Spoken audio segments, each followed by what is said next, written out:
වලහා මීමැසිකමට ආවේ කැලෑ පැත්තේ.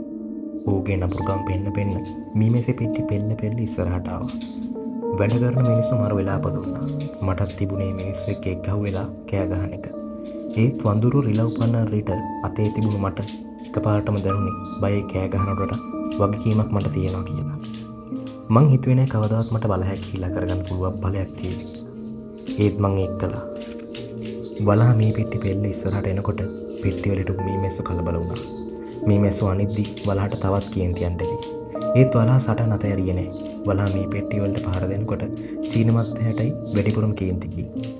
චීන මහත්තයා පිස්තෝලෙන් වලහට වෙඩි තියන්න හැදුවේ. ඒත් චීන මහත්තයාට ඒක කරගන්න හම්බුන්නේ නෑ. මිනිස්සු කෑ ගැහුවා. එහෙම කළොත් හිරේ යන්න වෙවි කියලා. චීන මහත්තයා පිස්තෝල උලුක් කරගෙන බලා හිටියා. මිනිස්සුන්ට වලහගෙන් බේරෙන්නත් ඕනේ. මිනිස්සු හූ කී කෑ ගහ වලහා පන්නන්න හැදුවා. ඒත් ඇය කෑ ගහිල්ල වලහා ගණන් ගත්තේවත් නෑ. මිනිස්සු මගේ ගැටයින්නෙන් මම මොනවා හරි කරාවි කියලා හිතන විත්තිය මට තේරුණා. ඒත් මේක මැජික් පොල්ලක් නෙවෙයි. මං කොහොමද සද්දන්ත වලහෙක් රිටකින් පන්නන්නේ? මට එකපාරට මගේ තාත්තා මතක් වුණා. අලි එලවන්න මන්තර වුණ නෑ බොල්ල මගේ කොල්ලෝ. අලි කියන්නේ මීමැස්සන්ටත් බය සතෙක්. අපි ඌට බය වුණාට අලියෙක් උනත් බය කරන්න පුළුවන් හයිය හඬක් මිනිස්සුන්ට තියෙනවා. ඒක නිකන් බෙරිහන් දීමක් නෙමෙයි. ඒ සද්දෙට මහා පණක් තියෙනවා. ඕන තැනදී ඕන විදියට ඒ සද්ද කෙරුවොත් අලි නෙමෙයි කොටිත් බය වෙනවා බං. ඒ අපේ තාත්තා මට කියා දුන්න විදිය.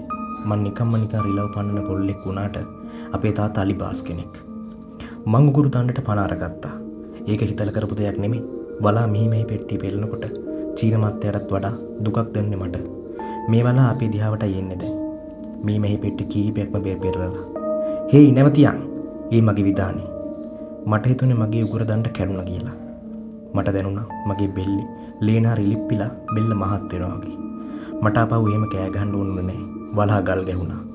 හැබැයි උගේ බැල්මේ තිබුණේ හිටපන් මං තෝ අල්ල ගන්නම් කියන තීරුව. මට පුදුමේ මගේ සද්දේ මිනිස්සුන්ගේ විලාප සද්ද වලින් වෙන් වෙලා වලහා කණෙන් වැදුනේ කොහොමද කියලා. මිනිස් හඬකට අලිත් මෙල්ල කරන්න පුළුවන් කියලා තාත්තා කිව්ව කතාව ඇත්තක්ද කියලා මම මීට කලින් අත්හදා බලලා තිබුණේ නැහැ. මං කරපු ගෝර්නාඩුවට අර විලාප දීපු මිනිස්සු නිහඬ වුණා. මං එක මිනිහෙකුට අණ කළා ගබඩාවෙන් මේ වදයක් අරන් එන්න කියලා. මං කවදාවත් කාටවත් එහෙම අණ කරලා තිබුණේ නැහැ. හැමෝම කලේ මට අණ කරන එක. මං ඒව කරබාගෙන කරපු එක.